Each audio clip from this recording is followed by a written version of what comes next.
The chandeliers sparkle like frozen stars above the grand ballroom, diamonds dripping from every wrist and throat.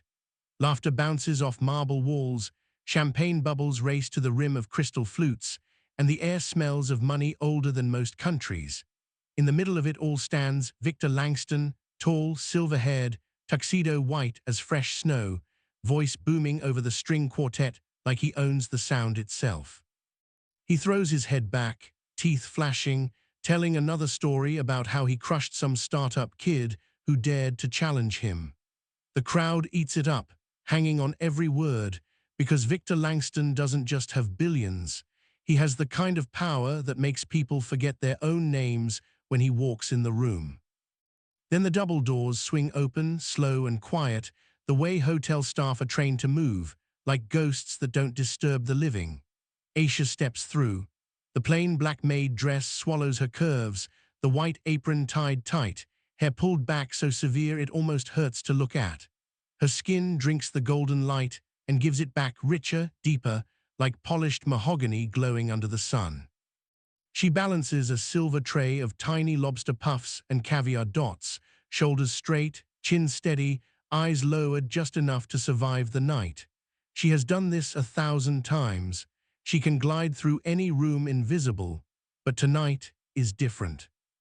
Victor's eyes cut across the crowd and land on her like a blade. The laughter dies in his throat. His face twists, first confusion, then something darker. The music keeps playing, but softer now, like even the violins are scared. "You again," he says, voice sharp enough to slice glass. The words carry, every head turns, every conversation dies. Aisha freezes mid-step, tray perfectly level, heart kicking against her ribs. She forces her voice small, the way they taught her. "Sir, you dropped your napkin." A white square of linen lies crumpled near his polished shoe.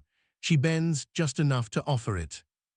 Victor snatches the napkin with one hand. The other hand moves faster than thought. Crack.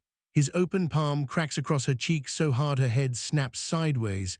The sound bounces off the chandeliers and comes back louder, like a gunshot in church. The silver tray tilts.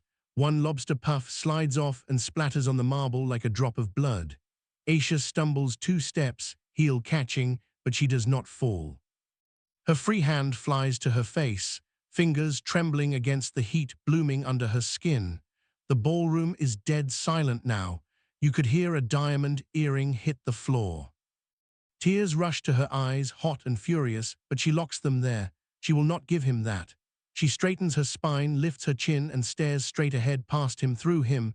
The red handprint rises fast, angry and bright against her deep brown skin. Phones come out slow, like people are waking from a dream. Someone gasps. A woman drops her champagne flute. It shatters like ice. Victor's lips curl into a lazy smile. He spreads his arms to the room. "Relax, everybody." She knows her place. A nervous chuckle ripples through the crowd because nobody wants to be the one who stands against Victor Langston. Money always wins. Power always laughs last. But in the far corner, half hidden behind a marble pillar, an old woman with silver braids and a lavender gown presses a trembling hand to her mouth. Her eyes fill with tears that spill without permission. She whispers to the person beside her, voice cracking, "That's his wife, Lord have mercy, that's his wife." Aisha hears it. The words float across the frozen room and land soft in her ear. She blinks once, slow, and something shifts behind her eyes. The pain is still there, stinging, burning, but underneath it something older wakes up, something fierce. The camera pushes in tight on her face, closer, closer, until all you see are those eyes, dark and endless, shining with tears she refuses to let fall. And in them you see everything. The girl who once believed in forever, the vows spoken under magnolia trees, the promises that turned to ashes, the years of being erased, name by name, until she became just another black face in a uniform to the man who swore to love her until death. Victor has already turned away. He claps a senator on the back, voice booming again, pretending the world is exactly as he left it. The string quartet picks up the song like nothing happened. Guests force smiles back onto their faces, swallowing the moment like bad medicine. But Aisha stands rooted, tray still balanced on one hand, the other hand slowly falling from her throbbing cheek. Her chest rises and falls, steady, deliberate. She is breathing fire now. She looks at the smear of caviar on the floor, at the broken glass glittering near her shoes, at the man who once kissed her barefoot in the grass and called her his queen. She looks at the crowd, pretending they saw nothing, protecting their invitations to the next gala, the next private jet, the next life that doesn't include her. And something inside her chest clicks into place, like a bullet sliding into the chamber. The old woman takes one step forward, then another, but security is already moving, ready to escort Aisha out before she makes a scene. Aisha feels their shadows closing in. She lifts the tray higher, smooth and calm, like she's done nothing wrong. Her voice comes out soft, but it carries anyway, sweet and clear as a bell through the ballroom. "Careful, Mr. Langston," she says, just loud enough for the closest tables. "Some things you drop, you don't ever get to pick back up." Victor freezes mid-laugh. His shoulders stiffen. For the first time tonight, uncertainty flickers across his face. He turns, slow, like he's moving through water. Their eyes lock across the room, hers burning. He's confused, then angry, then, for just a second, afraid. Because somewhere deep, under all that whiskey and ego, a memory stirs. A memory of a girl with that same fire who once made him believe he could be better. Aisha holds his stare until he looks away first. Then she turns, graceful as ever, and walks back toward the service doors, heels clicking steady against the marble. The red handprint glows like a brand on her cheek, but her head is high.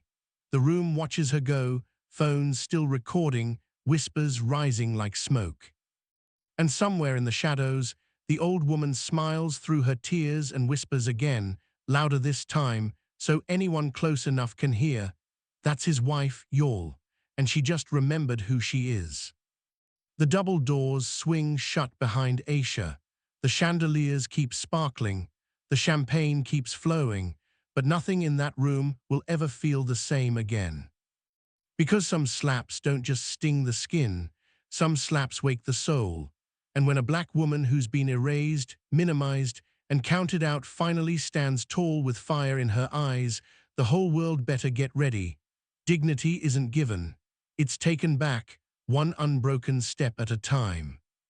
The ballroom doors close behind her, but the echo of that slap keeps ringing, bouncing off gold walls, slipping under every door in the hotel. Out in the service corridor, the fluorescent lights buzz cold and ugly. Aisha leans against the wall for just a second, palm pressed to her burning cheek, tasting blood where her tooth cut the inside of her lip. The other maids rush past with wide eyes, nobody daring to speak yet. She straightens up, smooths the apron, and keeps walking like queens do, even when the crown is invisible. But inside her head, the years come crashing back like a wave she's been running from for a decade. 10 years ago, the apartment smelled like curry and dreams. A tiny one-bedroom in the hood with peeling paint and a leaky faucet that sang all night. Victor sat on the floor in a wife-beater, laptop glowing on his knees, typing code while Aisha rubbed his shoulders and whispered, "Baby, this idea is gonna change everything. I believe in you." She worked double shifts at the nursing home, came home with sore feet and still cooked for him, still laughed when he said one day he'd buy her the ocean. Her skin was the first thing he kissed every morning, tracing constellations across her back like she was the whole universe. They got married at the courthouse in their best thrift store clothes, slipped $10 rings on each other, and promised forever like it was easy. Then forever lasted exactly 6 months. One morning, Victor woke up to an email that turned his little app into a billion-dollar exit. Investors flew in on private jets. Suddenly, the apartment felt too small, her accent felt too thick, her dark skin felt too real for magazine covers. At dinner, he slid a folder across the table, divorce papers, a check with more zeros than she had ever seen. His voice was ice. "I need someone who looks the part, you understand. This is business." She stared at him like he was speaking another language. "Victor, I'm your wife." He didn't even blink. "Not anymore. Sign, take the money and disappear. I'll take care of you." She tore the check in half, let the pieces flutter onto his plate like confetti at a funeral, and walked out with nothing but the ring on her finger and the clothes on her back. For 10 years she vanished just like he asked. Waitress, night cleaner, home health aide, hotel maid, anything that paid rent and kept her off his radar. She cut her hair, changed her last name back to her mama's, and swallowed the story that she wasn't good enough every single day. She watched from phone screens as Victor married and divorced two light-skinned models, watched him grin on red carpets while she scrubbed toilets in the same hotels where he threw parties. Some nights she pressed her old wedding ring against her lips and cried so quiet the walls wouldn't hear.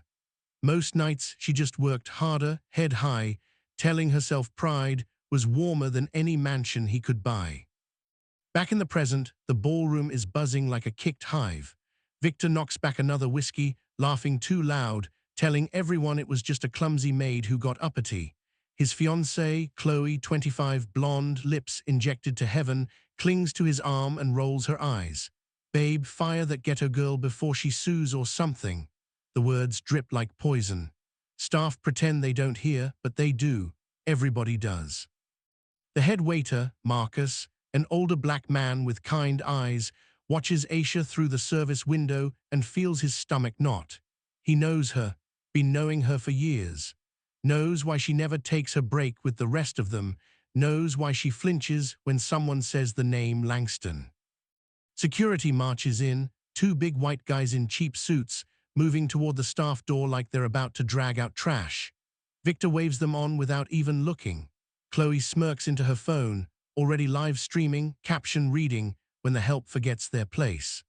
The room pretends to go back to normal, but eyes keep sliding toward the corner where Aisha is on her knees now, quietly picking up shards of broken crystal with bare fingers. Blood beads on her thumb where the glass cuts, but she doesn't stop. Each piece she places in the dustpan sounds like another piece of her heart breaking all over again. Marcus tries to step in front of the security guys. "Hold up, fellas, that's not," but one of them shoves him aside like he's nothing. Aisha hears the scuffle. She rises slow, apron stained with champagne and her own blood, and turns to face them. The room quiets again. You could hear a heartbeat. Security reaches for her arm. She doesn't pull away. She just looks past them, straight across the ballroom, straight into Victor's eyes. He's mid-laugh, mouth open, when her gaze hits him like cold water. One tear finally gives up and rolls down her cheek, cutting a clean line through the blood and the bruise. Her voice comes out soft, steady, loud enough for the front tables to hear and nobody else. "You still wear the ring I gave you, Victor." She says it like a prayer and a curse all at once. His glass stops halfway to his mouth. The laugh dies. Color drains from his face so fast you'd think somebody unplugged him. Chloe frowns, confused, tugs his arm. "Babe," Victor's left hand, the one he keeps half hidden in photos, twitches. The sleeve of his tux rides up just enough. There it is. A thin band of scratched gold on his pinky finger, the $10 ring he swore he threw away the day she walked out. He never could. The room sucks in one big breath and holds it. Phones swing toward him now. Chloe's eyes go wide, darting from the ring to Aisha and back again. Somebody whispers, "That's the wife he said died in a car crash." Another voice, "No, he said she ran off with a drug dealer," lies unraveling right there on marble floors. Aisha stands perfectly still while security freezes, unsure whose orders to follow now. Her chest rises and falls, calm, like a queen waiting for the executioner to remember who really holds the axe. Victor opens his mouth, but nothing comes out. 10 years of shame and secrets sit heavy on his tongue. Marcus steps forward, puts a gentle hand on Aisha's shoulder, and for the first time tonight she lets somebody touch her. She doesn't move, doesn't speak again. She doesn't have to. That one sentence cracked the whole lie wide open, and now the truth is bleeding all over his perfect ballroom floor. Chloe's face twists into something ugly. Who the hell is she, Victor? But he can't answer. He's staring at the woman he buried alive, staring at the ring he never took off, staring at the consequences he thought money could erase. Aisha wipes the blood from her lip with the back of her hand, slow and deliberate. She looks at him one last time, eyes shining with everything she never got to say, and whispers just for him, "I kept my promise, Victor. Question is, did you?" Then she turns, walks back through the service doors with her head high and her shoulders square, leaving him drowning in the silence she used to fill with love. Because some ghosts don't haunt houses. Some ghosts walk in plain sight, wearing aprons and carrying trays, waiting for the perfect moment to remind you that you can bury a black woman, but you can never kill her spirit. Respect isn't earned by billions. It's remembered by the ones who loved you when you had nothing and still love you enough to tell the truth when you have everything. The service doors swing shut behind Aisha, but the room doesn't breathe again. It can't. Victor's face is the color of old ash, eyes darting like a cornered animal. He slams his glass down so hard the stem snaps. "Get her out," he screams, voice cracking across the ballroom like a whip. Now, the two security guards hesitate, hands still half reaching for a woman they were ready to drag away 30 seconds ago. Something in the air has shifted. Money still smells the same, but power just changed addresses. That's when the old woman rises from her corner chair. Lavender dress, silver braids twisted high like a crown, eyes sharp enough to cut diamonds.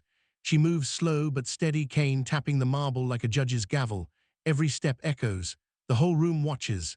She stops 10 feet from Victor and lifts her chin. "That's Aisha Langston," she says, voice trembling but loud, carrying the weight of Sunday mornings and grandmama wisdom. "Your wife, boy, you never signed the final decree."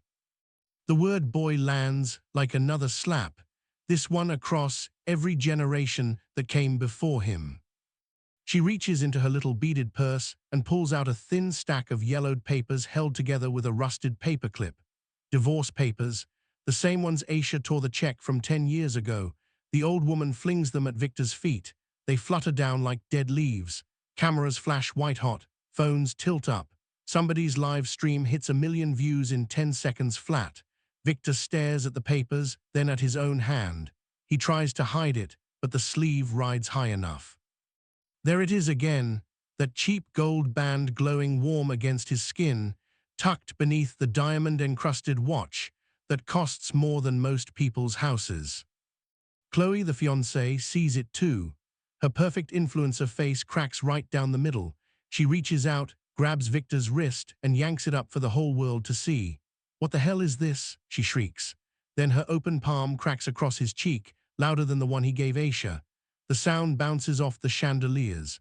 Chloe snatches the 10-carat ring off her own finger, throws it at his chest, and storms out, heels stabbing the floor like gunfire. The crowd parts for her, like the Red Sea in reverse. Victor stumbles after her one step, then turns back, rage boiling over. He lunges toward the service doors, roaring Aisha's name like a curse. But two black security brothers, big fellas who've been watching this whole circus with tight jaws, slide smooth and silent between him and the hallway. They don't say a word. They don't have to. Their shoulders square, arms folded, eyes saying clearer than speech, "Not tonight, not her, not anymore." Loyalty just switched sides, without a single paycheck changing hands. And then the doors open again. Aisha steps back into the ballroom, no tray this time, no lowered eyes. She walks slow, apron still stained with blood and champagne, but her spine is straight as Sunday. The bruise on her cheek has turned purple now, blooming like a dark rose against her skin. Every eye follows her. The string quartet has long stopped playing. The only sound is her shoes on marble and 100 hearts beating too loud. She stops in the exact spot where he slapped her, reaches into the pocket of her uniform, pulls out a simple gold ring, the twin to the one he never removed, the one she kissed every night before sleeping in lonely beds. She slides it onto her finger, slow, deliberate, like she's putting on armor. Then she looks up, meets his eyes, and the room disappears. It's just the two of them again, like that tiny apartment 10 years ago, except everything is different now. "I cleaned your toilets, Victor," she says, voice soft but steady, slicing straight through the chaos. "I scrubbed your floors so I could stand close enough to watch the man I loved turn into a monster with my own two eyes. Every time you walked past me like I was invisible, I was right there, remembering the promises you forgot." A grown man in a $10,000 tux drops to his knees, tears streaming, whispering, "Forgive us, Lord." Another guest covers her mouth and sobs into her diamonds. The Senator Victor was laughing with earlier backs away until he hits a wall, shaking his head like he just saw a ghost. Victor's legs give out. He sinks down right there on the marble, papers scattered around him like confetti from a wedding that never ended. His voice comes out small, broken, the same voice that begged her to believe in him when they had nothing. Aisha, baby, I'm sorry. It's barely a whisper, but the microphones catch it. The internet will play it on repeat for weeks. Aisha looks down at him, no smile, no tears now, just truth shining bright as the chandeliers above them. You wanted the world to think I disappeared, she says. But I never left, Victor. I was right here, waiting for you to remember who you were before the money lied to you. She lifts her hand, the one with the ring, and holds it out, not to touch him, but to show every camera, every phone, every soul in that room. I never stopped being Mrs. Langston. Question is, can you still say you're the man I married? Silence falls so heavy you can hear the ice melting in abandoned glasses. Victor reaches for her ankle like a drowning man reaching for driftwood, but she steps back, gentle, final. The black security brothers move closer, forming a wall of protection and pride behind her. The old woman in lavender nods once, eyes shining with righteous fire. Aisha turns, walks back toward the service doors one last time, but this time the crowd parts for her like she's royalty.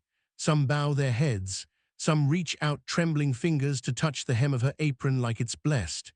She doesn't look back. She doesn't need to. The ring on her finger catches the light and throws it back brighter than any diamond in the room. Because power isn't the loudest voice or the heaviest wallet. Real power is the quiet black woman who refuses to stay erased. Real power is remembering your name when they try to steal it. Real power is walking through the fire they set for you and coming out shining, ring still on your finger, head still high.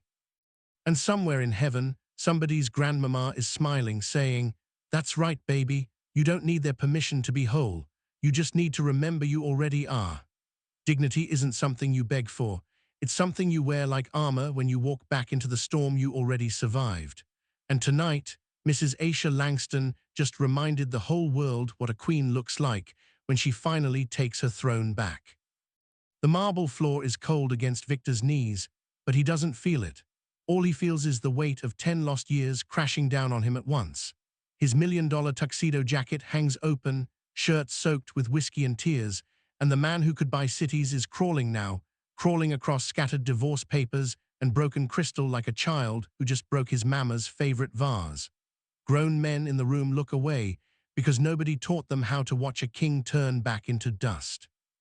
Victor reaches Aisha's feet, wraps his arms around her legs the same way he did the night he proposed on one knee in that tiny apartment, voice cracking like it did back then. "I erased you to look powerful," he sobs, face pressed against the black fabric of her uniform. "I threw away the only thing that was ever real. Baby, I lost everything." The ballroom weeps with him. A senator with silver hair covers his face and cries into $1,000 sleeves. Waiters who've been invisible all night let tears roll free because somebody finally sees them. The camera crew forgets to hide behind lenses. They lower them and wipe their eyes. Even the chandeliers seem to dim, like they're bowing their heads in shame. Aisha stands still, apron still stained with blood and champagne, the bruise on her cheek dark and ugly, but her eyes are soft now, ancient and gentle, like she's looking at a hurt little boy instead of the monster who hurt her.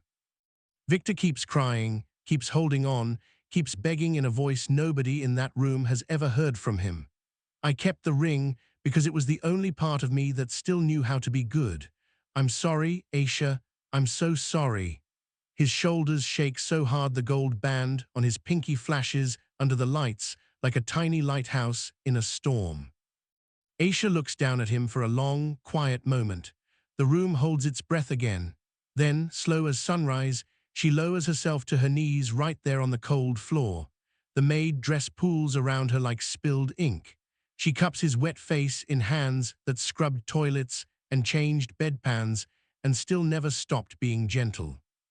For the first time in 10 years, she leans forward, and presses her lips to his forehead, soft, warm. The same kiss she gave him the morning after their wedding when the world was small and perfect. I forgave you the day I walked out that door, she whispers against his skin. I carried the hurt so you wouldn't have to. Tonight wasn't about breaking you, Victor. Tonight was about reminding you who you were before the money lied and told you dark skin and poor roots was something to hide. Victor tries to speak, but the tears choke him. Aisha wipes them away with her thumbs like she used to when he stayed up coding and cried because nobody believed in him but her. She smiles, small and sad and beautiful. You don't need to be fixed tonight, she says. You just need to remember. He pulls himself together enough to stand, legs shaky, and turns to the room that once worshipped him. His voice is raw. Half my fortune, he says, loud enough for every phone to catch it. Every dime I made pretending I was somebody without her, I'm putting it into a foundation for black women starting businesses. And it's hers, all of it. Aisha runs it, nobody else. Gasps ripple outward. Somebody drops a glass again. Half his fortune, billions, gone with one sentence. Then he looks back at her, eyes red, face open like the boy she married. I don't want the money, the jets, the magazines. I want my wife back, not the billionaire's wife, the broke boy's wife, if you'll still have me. The room is so quiet you can hear hearts breaking and mending at the same time. Aisha stands up slow, takes his trembling hand in hers. Tears shine on her cheeks now, but they're different tears, lighter, like rain after a long drought. Love isn't a contract you can hide in a drawer, Victor, she says, voice steady and kind. It's a choice you make every morning when you open your eyes. You ready to choose it again? He nods so hard it looks like it hurts. Every morning, for the rest of my life. She squeezes his hand once, then turns to the shattered crowd. Y'all can keep your invitations and your private tables, she says, soft but clear. We're going home. Together they walk, her in the blood-stained uniform, him in the torn tuxedo with mascara streaks on the white shirt, past tables of people who wouldn't meet her eyes an hour ago. Now nobody can look away. Some reach out like they want to touch her apron for blessing. Some just cry harder. The old woman in lavender stands by the door, smiling through tears, and presses something into Aisha's hand, an old Polaroid of them young and laughing in that tiny apartment. Aisha tucks it into her pocket like it's worth more than every diamond in the room. They step out into the night. The city lights blink like they're waking up. Cameras flash behind them, but the doors close and the noise fades. It's just the two of them on the sidewalk, same as it was before the money, before the lies. Victor looks at her like she's the only star left in his sky. Aisha looks back and sees the boy she never stopped loving hiding inside the man who forgot how. Her voice floats soft over the final shot, calm and unshakable, the way truth always sounds when it finally gets its turn. Never let anybody's bank account tell you your worth, she says. The richest person in any room is the one who still knows how to love after being broken. Dignity isn't something they hand you on a silver tray. It's something you remember when you look in the mirror and choose to stand tall anyway. Victor opens the passenger door of a plain black town car. No driver, no cameras, just them, and helps her in like she's still the queen he promised to carry over every threshold. He slides in beside her, takes her hand, and presses the simple gold ring to his lips one more time. The car pulls away. The ballroom fades into the distance, chandeliers growing small in the rear window. And as the city lights blur past, 2 wedding rings, $10 each, shine quiet and bright against their brown skin, worth more than every zero he ever added to his name. Fade to black. White words appear, gentle and true. Real wealth is measured by the size of the heart you never threw away.